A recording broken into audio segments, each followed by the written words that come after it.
gave me the option to either choose to move on with my wife and sit down, or stay single, quote unquote, and be active.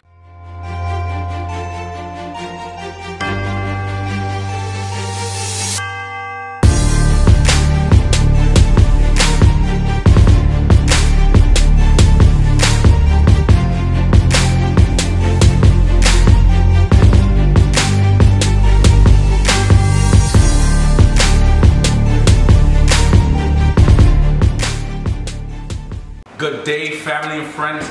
Good day to all of my qualifiers. Welcome to Qualified TV. Listen, tonight you are all in for a treat. We'll be discussing a topic that is very dear to me. It hit close to home. We'll be discussing my actual book, Qualified, The Controversy of Divorce and Remarriage.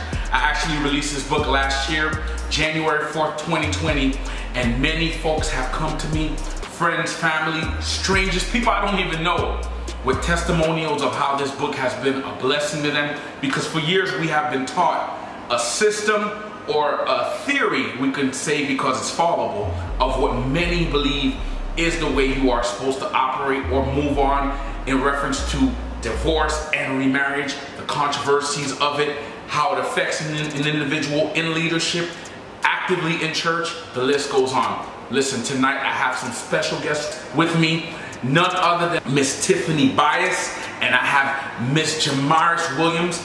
These two spectacular guests are not only going to be with me today to discuss this particular issue and much more, but they're representing this month. It's Mother's Day month, and it's a month where a lot of women need to be honored, but we also need to acknowledge people who have overcome this particular circumstance. Stay tuned.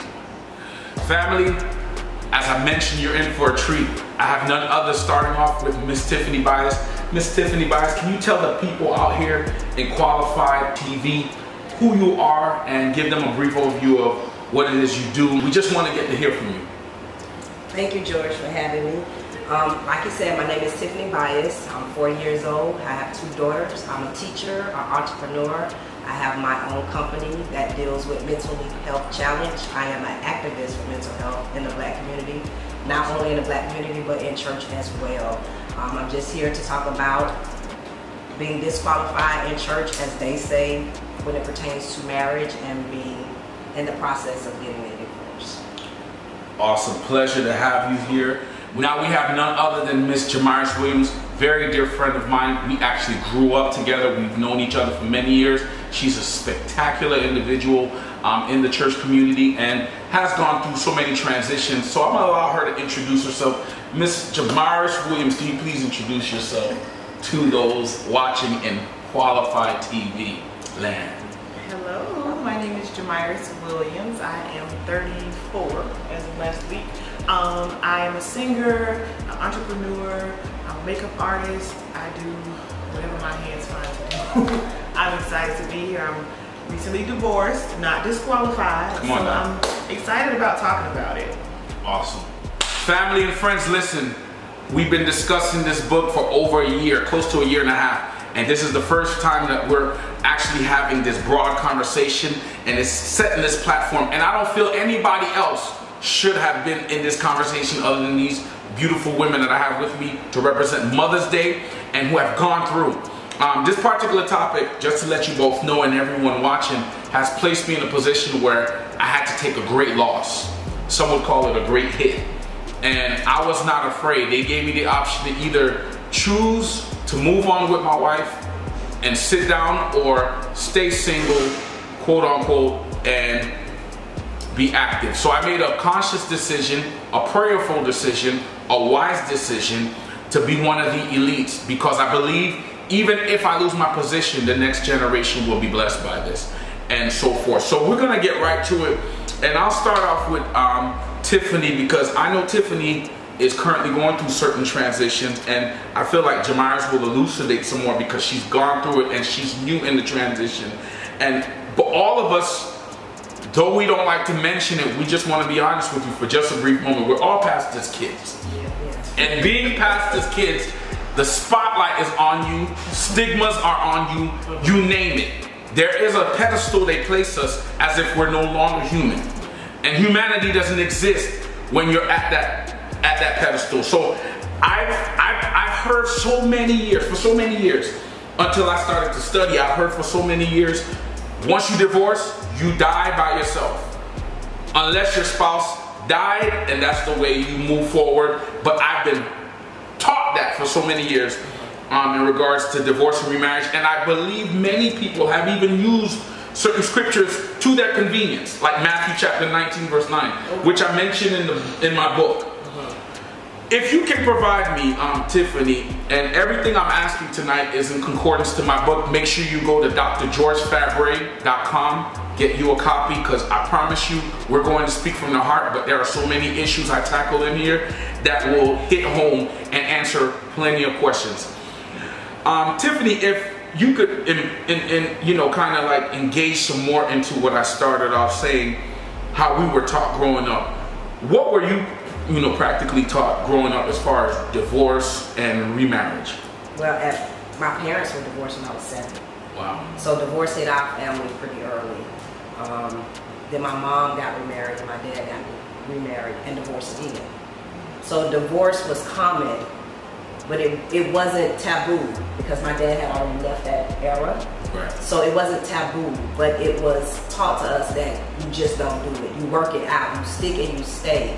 But at what point, if you stick and stay, are you lying? We are taught as Christians not to lie.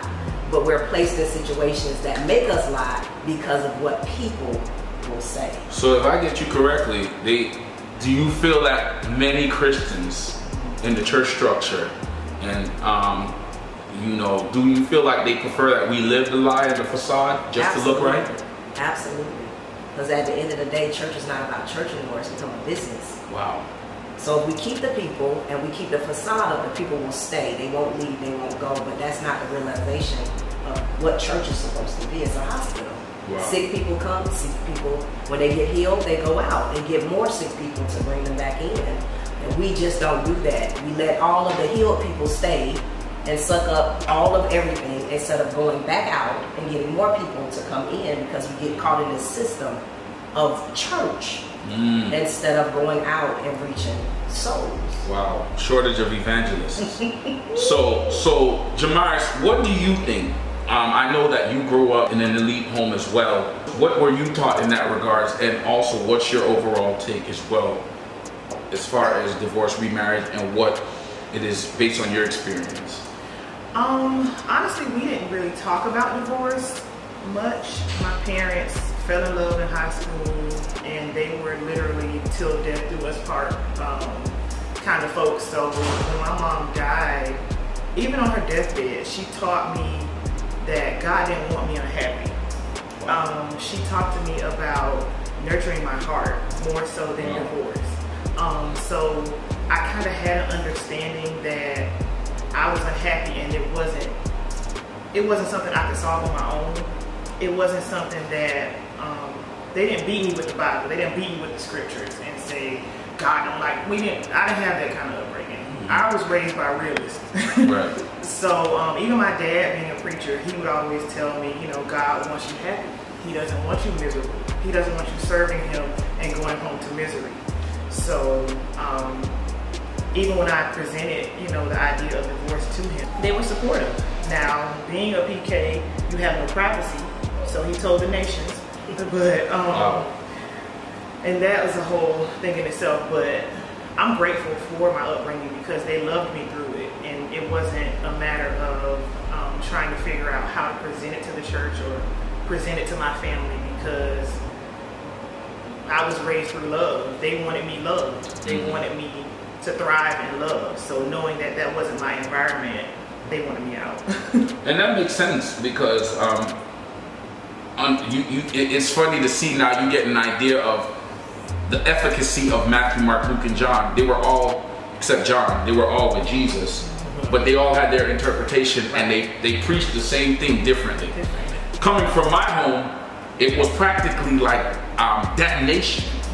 You were damned. Like a person who divorces. I have had people who come in my DM, people who have come to me personally saying, hey, until I read your book, I was living in misery because I I was taught for many years, whether from an island church or from a traditional church, I was taught wholeheartedly, the moment you divorce, you have to walk a straight path. I've had someone tell me I need to get a spiritual needle to refrain from getting sexual desires. I've heard it all. The list goes on of what people say.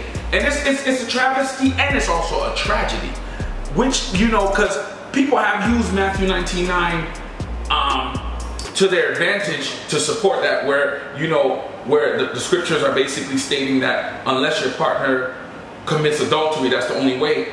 But we have to get to a place where we ask ourselves, what's adultery? And then we have to ask, when Jesus said that, what's the context? Because we have to remember in the time of Moses, which was referenced, what occurred? People were divorcing left and right. If my wife Rebecca didn't make my eggs spoiled with cheese, and I like my eggs spoiled with cheese, and one day she made my eggs over easy, I serve her a decree of divorce.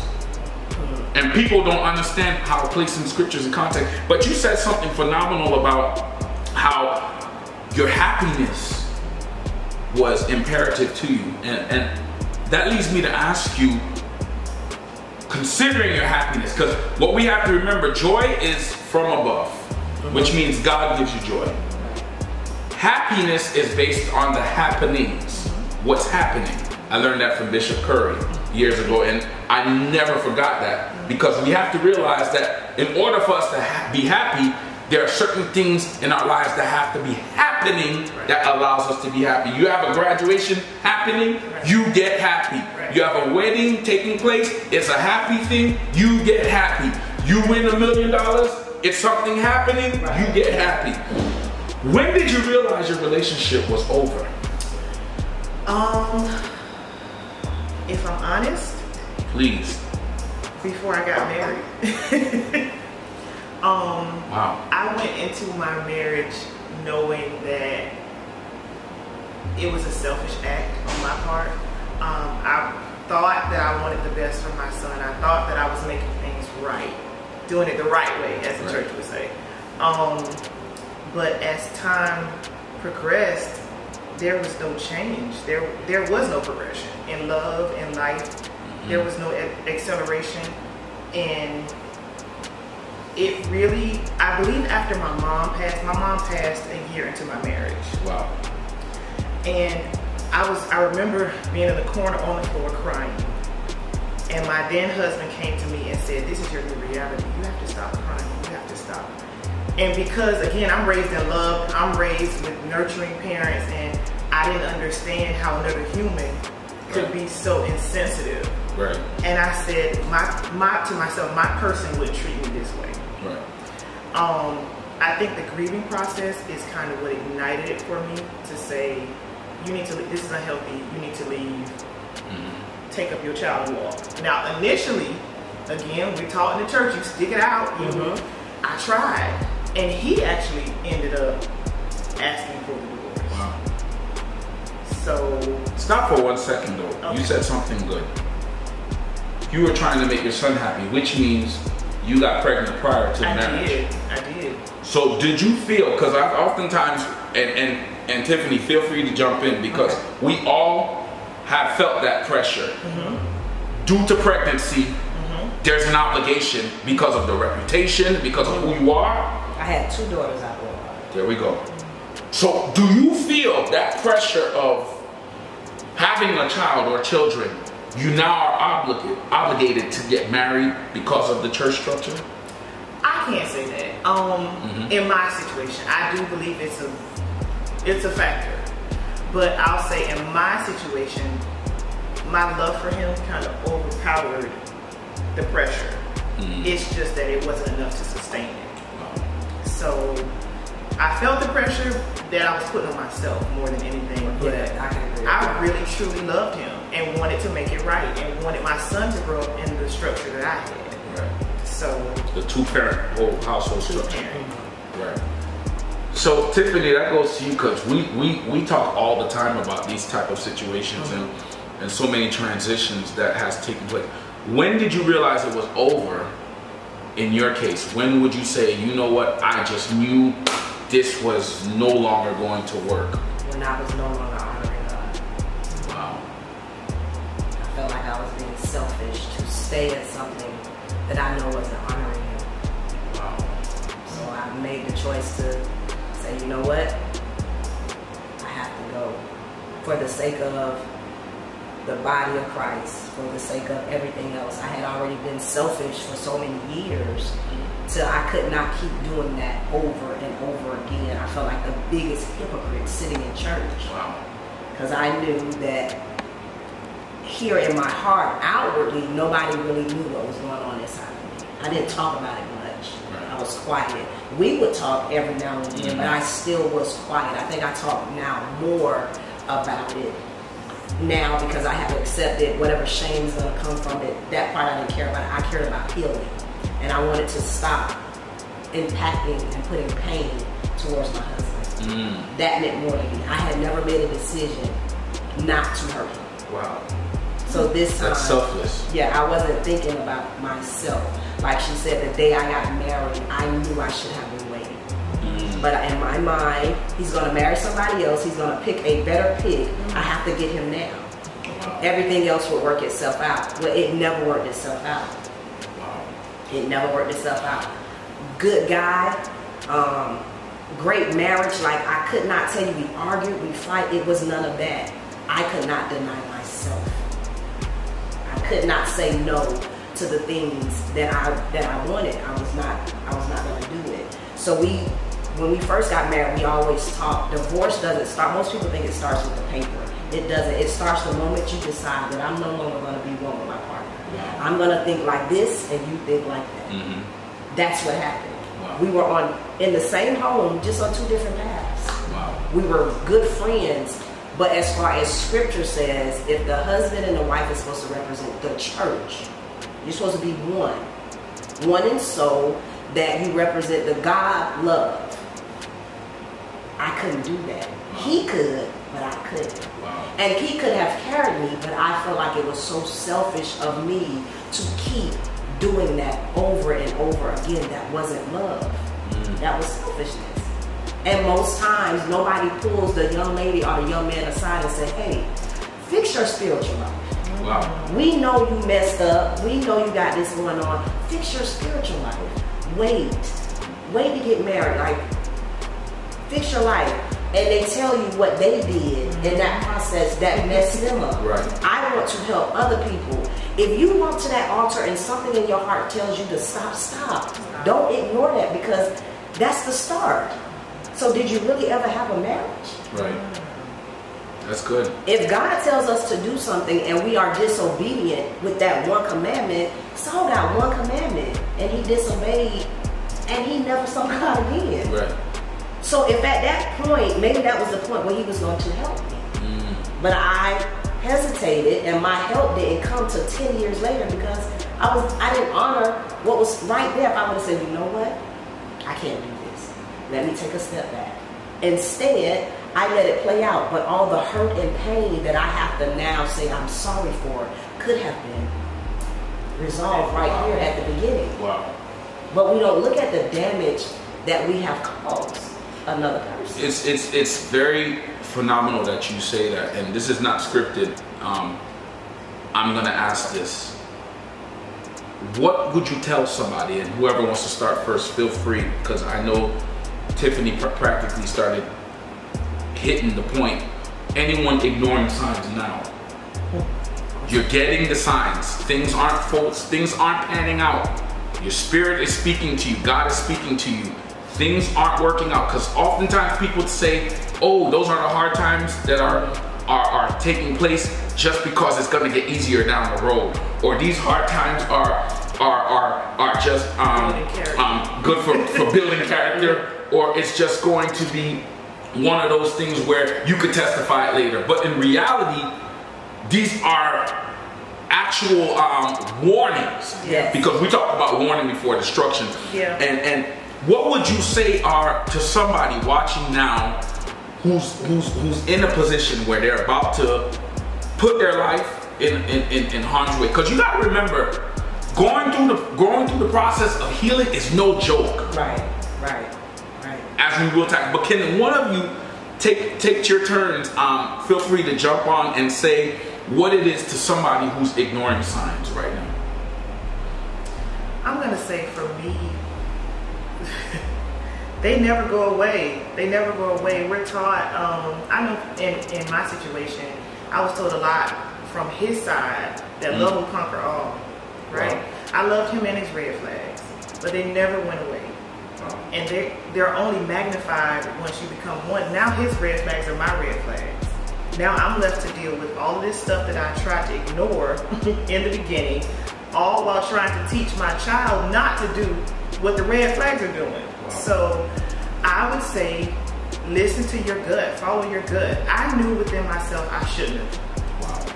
If I'm honest, I wanted someone to tell me that I shouldn't have. But because nobody said it, I didn't even listen to me. So I went along with it and, you know, took those red flags down the aisle, but they're heavy, and eventually you're going to have to put them down. Right. Tiffany. He told me we should wait. And I said, I'm not waiting. You either marry me now or we don't get married at all. Wow. So it's the opposite with us. Right. I was the red flag. Right. And I knew I was the red flag, but I thought marriage would heal me. Like I thought it was the piece I was missing to put Tiffany back together. And he told me that's not what you're missing. You need to do this. But I was like, oh, you're just telling me that because you really don't want to be with me and you trying to get me to escape out. That was my fear telling me that. Wow.